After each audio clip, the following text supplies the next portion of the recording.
جب 19 رمضان کو مسجد کوفہ میں امام علی علیہ السلام کی اذان گونجنے لگی تو پوری کائنات میں سوگ برپا ہو گیا.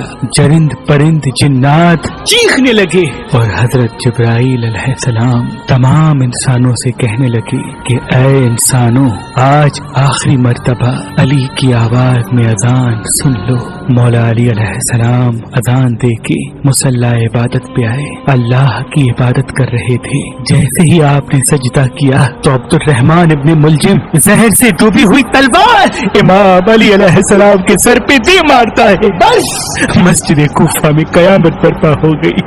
تمام چاہنے والے سر پیٹنے لگے. امام علی علیہ السلام کا مصلی خون سے رنگین ہو گیا. آپ کے سر کا خون آپ کے چہرے اور داڑھی پہ آ لگا. کچھ چاہنے والے اس ملعون کو ڈھونڈنے لگے جس نے مولا علی کو ضرب ماری تو کچھ مولا علی علیہ السلام کے سر کا خون صاف کرنے لگے. اتنی دیر میں امام علی علیہ السلام نے فرمایا، اے حسن، یہ نماز فجر کا وقت ہے، پہلے نماز مکمل کرواؤ، اس کے بعد مجھے دیکھنا. امام حسن علیہ السلام نے نماز پڑھائی اور مسجد میں موجود تمام مسلمانوں نے نماز پڑھی. جیسے ہی نماز ختم ہوئی تو عبد الرحمن ابن ملجم جس نے مولا علی علیہ السلام کے سر پہ وار کیا تھا اس کو پکڑ کے امام کی خدمت میں لایا گیا اور کچھ چاہنے والے شہد کا شربت بنا کے پاس لے کے آئے. جیسے ہی امام علی علیہ السلام نے اپنے قاتل کے چہرے پہ خوف دیکھا تو اپنے چاہنے والوں سے فرمانے لگے کہ اس شربت کی مجھے نہیں بلکہ میرے قاتل کو ضرورت ہے. یہ شربت اسے پلا دو اور دیکھو اس نے مجھ پہ ایک وار کیا ہے، اس پہ بھی ایک ہی وار کرنا اور اگر یہ زندہ بچ جائے تو اسے آزاد کر دینا. دیکھو اگر یہ اس وار سے مر جائے تو اس کے جسم کے اعضاء نہ کاٹنا، کیونکہ میں نے اللہ کے رسول سے سنا کہ اللہ کے نزدیک سب سے بدترین انسان وہ ہے جو مرے ہوئے انسان کے جسم کے حصے کاٹتا ہے. بس آپ یہ فرمانے لگے اور تمام چاہنے والے آپ کے عدل و انصاف کو دیکھ کے رونے لگے. پھر آپ فرماتے ہیں، حسن، حسین، عباس، چلو مجھے اپنے گھر لے کے چلو. آپ اپنے بیٹوں کے سہارے سے جیسے ہی گھر کے قریب پہنچتے ہیں تو فرماتے ہیں، عباس، سب چاہنے والوں کو کہو کہ واپس اپنے گھر چلے جائیں. تو کسی نے عرض کیا، یا امیر المومنین، یہ سب آپ کے چاہنے والے ہیں، اس حالت میں آپ کو کیسے چھوڑ کے چلے جائیں؟ امام علی علیہ السلام نے فرمایا، کیونکہ میرے ضربت کی خبر مجھ سے پہلے میرے گھر پہنچ چکی ہے اور میری بیٹیاں زور زور سے رو رہی ہے. میں نہیں چاہتا کہ میری بیٹیوں کا آواز میرے چاہنے والوں کے کانوں تک پہنچے. بس تمام چاہنے والے وہیں رک گئے اور امام علی علیہ السلام گھر تشریف لاتے ہیں.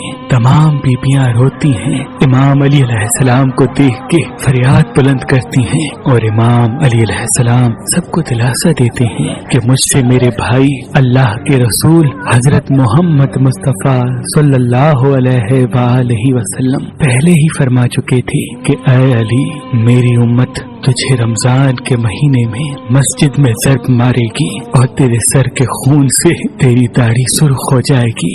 یہ وقت صبر کا ہے. آپ کو بستر پہ لٹایا گیا. تاریخ نے لکھا جیسے ہی طبیب نے امام علی علیہ السلام کو دیکھا تو وہ چیخ کے رونے لگا اور فرمانے لگا کہ وہ ضرب زہر میں ڈوبی ہوئی تھی اور زہر مولا علی کے پورے جسم میں پھیل چکا ہے.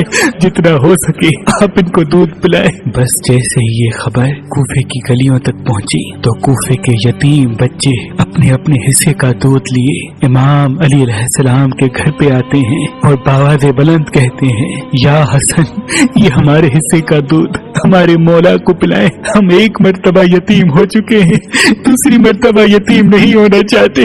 امام علی علیہ السلام بستر شہادت پہ بھی مسلسل اللہ کا ذکر کرتے رہے. بس جیسے ہی 19 کا دن ختم ہوا، 20 رمضان کی رات آئی، آپ فرمانے لگے کہ اب میرے حجرے میں کوئی بھی نہ آئے کیونکہ پوری دنیا کے جنات و فرشتے مجھ سے ملنے آ رہے ہیں. اور پھر جیسے ہی 20 رمضان کا سورج طلوع ہوا تو آپ امام حسن سے فرمانے لگے، اے حسن، جاؤ میرے تمام چاہنے والوں سے کہو کہ اپنے امام کا آخری دیدار کر لیں. آپ کے عقیدت مند قطار بنا کے جیسے ہی آپ کی زیارت کے لیے گھر میں داخل ہوئے تو دیکھا کہ زہر پھیلنے کی وجہ سے آپ کا چہرہ پورا زرد ہو چکا ہے. سب چیخ کے رونے لگے. امام علی علیہ السلام फरमाने लगे, पूछो जो पूछना चाहते हो, क्योंकि मैं अली जमीन के रस्तों से ज्यादा आसमानों के रास्ते जानता हूँ। पूछ लो। जब तुम मुझे अपनी आंखों से नहीं देखोगे तो पछताओगे कि काश कुछ और पूछ लेते। किसी अकीदतमंद ने सवाल किया, किसी ने जवाब लिया, कोई ज़ियारत करता रहा। बस जैसे ही अकीदतमंद जाने लगे, इमाम अली अलैहिस्सलाम ने फरमाया, हसन मेरे पूरे खानदान को मेरे हुजरे में लेके आओ। इमाम अली अलैहिस्सलाम ने वसीयतें की और फरमाया, अब इस खानदान का वारिस मेरा बड़ा बेटा हसन है, जो ये कहे उसे मानना। और इमाम हसन से फरमाने लगे, ऐ हसन, जितना हो सके अपनी ज़बान और किरदार से मोहब्बत और अमन का पैगाम देते रहना। अपने नाना की सुलह हुदैबिया को याद रखना। कोशिश करना कि मुसलमान का दुश्मन न बने और तकवा से दूर न होना। अगर दुनिया तुम्हारे करीब आए भी तब भी इससे दिल न लगाना। दुनियावी चीज न मिलने पर कभी अफसोस न करना। हमेशा हक बात कहना, मजलूम की मदद करते रहना। हसन, हुसैन, जहाँ तक हो सके मेरे इस पैगाम को हर एक तक पहुँचाना कि अपने काम जिम्मेदारी से करते रहें और अपने दरमियान ताल्लुकात को अच्छा बनाए रखें, क्योंकि मैंने तुम्हारे नाना हजरत मोहम्मद मुस्तफ़ा सल्लल्लाहु अलैहि वसल्लम से सुना है कि लोगों के बीच में सुलह करवाना हजारों सालों के रोजा नमाज से बेहतर है।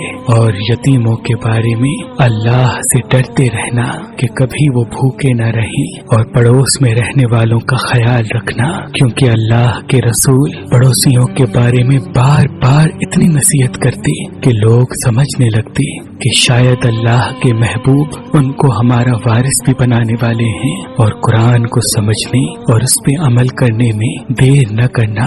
ऐसा न हो कि दूसरे कुरान को समझ के तुम पे हुकूमत करने लगे। नमाज के बारे में अल्लाह से डरते रहना, क्योंकि वो तुम्हारे दीन का सुतून है। और अल्लाह के घर की हिफाजत करना, क्योंकि वो तुम्हारी पहचान है। अल्लाह से डरो। अपनी जान, माल और जबान के बारे में न किसी का माल गस्ब करो, न किसी को हाथों और जबान से तकलीफ दो। एक दूसरे की मदद करते रहना। और खबरदार, सब मुसलमान एक दूसरे से जुड़ के जीना, वरना तुम पे वो लोग मुसल्लत हो जाएंगे। अगर तुम फरियाद भी करोगे तब भी तुम्हारी आवाज सुनने वाला कोई न रहेगा। और सारे अब्दुल मुत्तलिब के बेटों को खबरदार कर दो कि अगर इस ज़र्ब से मेरी शहादत हो जाए तो मेरे कातिल को भी सिर्फ एक ही ज़र्ब मारना। अगर वो बच जाए तो उसे आजाद कर देना। अगर वो मर जाए तो उसके जिस्म की बेहुरमती न करना, उसके जिस्म के हिस्से न काटना। क्योंकि मैंने अल्लाह के रसूल से सुना कि जमीन का बदतरीन अमल ये है कि किसी मरे हुए के आज़ाए जिस्म काटे जाएं, चाहे वो पागल कुत्ता ही क्यों न हो। हसन, मेरे जनाजे में किसी को शरीक न करना।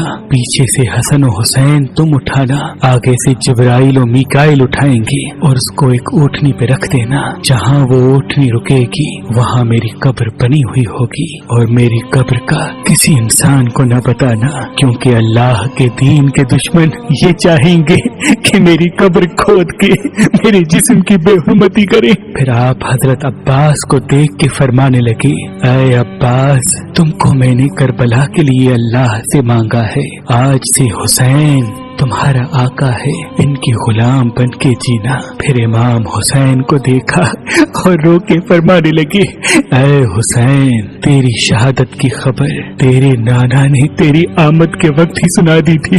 तुझे 3 दिन का भूखा प्यासा करके करबला के मैदान में शहीद किया जाएगा।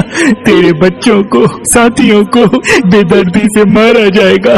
हुसैन, तेरी शहादत के बाद मेरी बेटियों को, तेरी बहनों को रस्सियों में कैद करके इसी कूफा और शाम में फिराया जाएगा। हुसैन, अल्लाह के दीन के लिए सब्र करना, और जब वक्त आखिर आए तो अपनी बहनों और बेटियों से नसीहत करना कि इस्लाम के लिए सब्र करते रहें और कदम कदम पे ये गवाही देते रहें कि अल्लाह के सिवा कोई इबादत के लायक नहीं। और उनका नाना हजरत मोहम्मद मुस्तफ़ा सल्लल्लाहु अलैहि वसल्लम वसल्लम अल्लाह के रसूल हैं। बस इतनी देर में आप फरमाने लगे, सलाम या रसूल अल्लाह।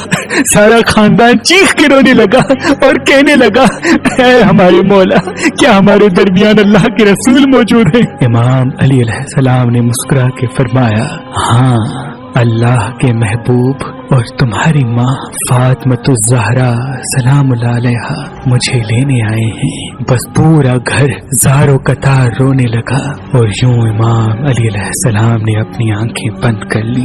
आपकी वसीयत पे अमल करते हुए आपके जनाजे में किसी को भी शरीक नहीं किया गया। पीछे से हसन और हुसैन ने उठाया तो आगे से वो जनाजा खुद ब खुद उठने लगा और एक नूरानी ऊँटनी ज़ाहिर हुई। जनाजे को उस पर रखा और वो कूफे से बाहर चलती गई। एक वीरान जगह पे जा रुकी जहाँ एक चमकदार पत्थर था।